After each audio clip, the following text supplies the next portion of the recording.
빈곤, 차별, 폭동, 소외 이런 문제가 생기면서 이런 격동기의 절박한 문제를 해결하려고 빈곤 문제를 해결하기 위해서 복지정책을 대대적으로 표방합니다.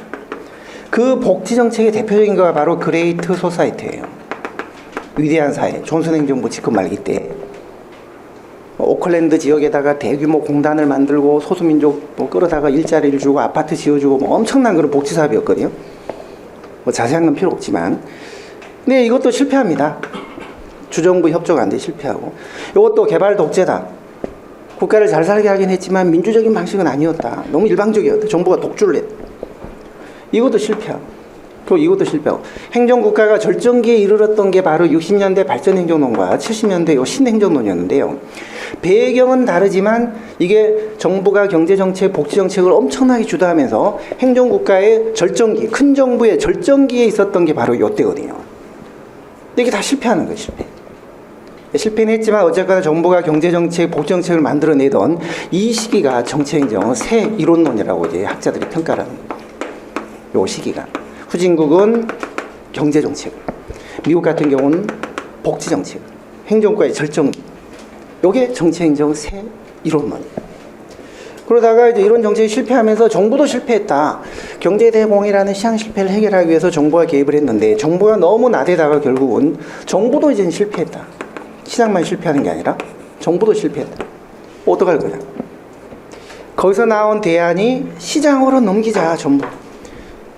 행정은 또다시 관리로 와야 된다. 행정을 구분해서. 결정이 아니라 대부분이 집행이나 관리로 봐야 되고, 따라서 이런 기능은 꼭 정부가 할 필요 없이 시장도 충분히 할 수 있다. 시장으로 넘기든지 시장 기법을 하자. 그게 바로 NPM이라는 행정 이론이 있었어요. New Public Management. 신공공관리론이라는 이론이에요. 행정은 또다시 다 관리, 대부분 관리 기능이고 이건 정부가 다 할 필요 없고 민간으로 넘기자. 따라서 행정은 정치가 아니라 다시 경영으로 봐야 된다 해서 탈정치론이 나타납니다. 탈정치. 복지도 줄이자. 탈복지. 규제도 줄이자. 행정국가들 규제 엄청 많이 했거든요. 규제도 줄이자. 탈규제. 탈정치, 탈복지, 탈규제, 탈을 외쳤어요. NPM 때. 탈정치, 탈복지, 탈규제. 그래서 행정은 이때는 또 새로운 이원론으로 갔다. 이렇게 또 평가를 받았어요. 그게 1980년대. 그러다가 국가가 하던 거를 시장으로 다 넘겨버리고, 그럼 정부는 아무것도 하지 않고 왜 있는 거냐.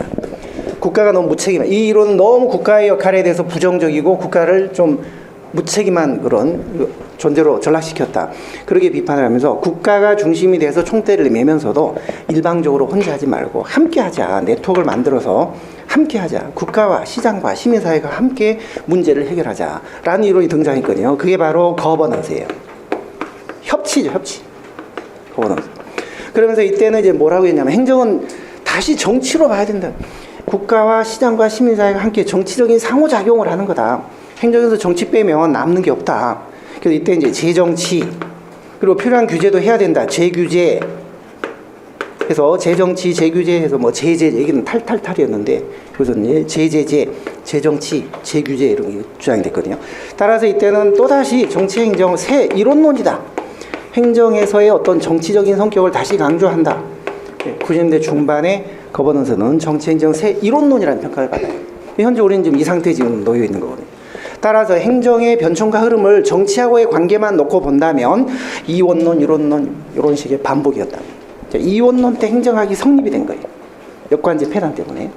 경제대공황으로 이론론으로 바뀌게 된 거예요. 이때부터 행정국가. From New Deal to Great Society. 이때까지가 행정국가의 시기예요.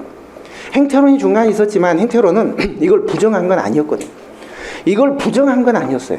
그러니까 행정국가를 부정한 건 아니었습니다. 행정이 이걸 하기는 하는데 이런 영역이 포함되어 있는데 연구 대상으로는 이게 적절하지 않다는 거예요. 새로운 이원론. 그 다음에 발전행정론이나 신행정론은 새 이론론.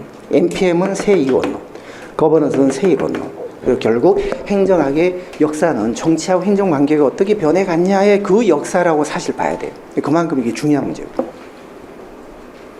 자, 여기까지는 기본적인 입문이고 한 가지만 이제 말씀드리면 이건 조금 난도가 높은 얘기인데요. 18쪽입니다. 맨 꼭대기. 꼭대기. 정치행정 이원론과 이론론의 변천이라는 조그만 표가 있거든요. 요거는 심화 때 말씀을 드리려고 했던 건데 여러분들이 워낙 열심히 들으시기 때문에 보너스로 이 정도 분위기면 얘기를 해도 되겠다 싶은 생각이 들어요. 몸이 베베 꼬이고 하면 제가 넘어갈 건데 좀 그런 상황. 여러분들 분위기가 너무 참 좋네요. 저희 선생님들끼리 하는 말이 있어요. 딱 개강을 하잖아요. 그럼 선생님들끼리 선생님 오늘 요번 달 학생들 어때요? 딱 물어봐요. 그러면 좋아요. 요번 달 학생들 좋습니다. 그러면서 흔히 리스닝 리더 얘기를 해요. 리스닝 리더. 오피니언 리더란 말 들어보셨죠? 여론을 막 주도해 나가는 사람. 근데 수업을 들을 때 연신 막 고개를 끄덕이면서 정말 반응을 보여주면서 선생님들을 신나게 만드는 그런 열심히 들어주는 학생이 있어요. 그걸 저희들은 리스닝 리더라고 해요. 근데 그런 학생들이 많은 반이 있고 그런 학생들이 전혀 없는 클래스가 있어요. 뭐 수백 명이 들어도 전부 다 그냥 멍하게 앉아있는, 뭔 얘기를 해도 어떤 반응도 없고 벽에 대고 얘기하는 것 같고 그런 클래스가 있어요. 근데 제가 좀 하고 싶은 얘기는 여러분들은 정말 전부 다 리스닝 리더 같아요. 전부 다. 제가 어느 반에서는 하는 얘기지만 어느 반에서는 하는 얘기지만 전부 다 리스닝 리더. 리스닝 리더가 없는 반은 참 힘들어요. 다 그냥 멍하게 있고 딱 한 명이 유일하게 열심히 들어주는 것 같아요. 그 한 명 보고 강의를 하거든요. 그런 때도 있거든요. 근데 그 한 명마저 어떤 때 안 보이는 날이 있어요. 선생님들이 막 불안해요. 어디 갔지? 어디 갔지? 나중에 물어보면 예비군 훈련 갔대. 예비군 훈련. 근데 더 황당한 거는 그 딱 한 명 보고 강의를 하는데 그 한 명마저 좋을 때, 그 한 명마저 결국은 좋을 때, 정말 황당해요. 여러분들 정말 분위기가 참 좋습니다. 그래서 보너스로 요 얘기를 해드리면 이제 18쪽의 맨 꼭대기입니다. 이원론, 이론론, 세이원론, 세이론은 이 반복이었잖아요. 결국은 정치행정의 관계가. 그런데 여러분들 요 이원론하고 요 이론론이 말하는 정치라는 개념이 동일한 개념이었을까요? 여기서 말하는 정치와 여기서 말하는 정치가 동일한 개념이었을까요? 시대가 벌써 한 50년 차이가 나는데 동일한 개념이 아니었어요. 항상 우리가 아까 정치는 결정이고 행정은 뭐 집행이다 이렇게 했지만 일반적으로 그렇다는 거지 이게 딱 동일한 개념은 아니에요. 여기 이원론은 역관제, 요놈 때문에 나온 거거든요. 따라서 여기서 말하는 정치행정 이원론은 그 정치는 역관 정치를 말하는 거예요. 역관 정치를 하지 말자. 역관 정치.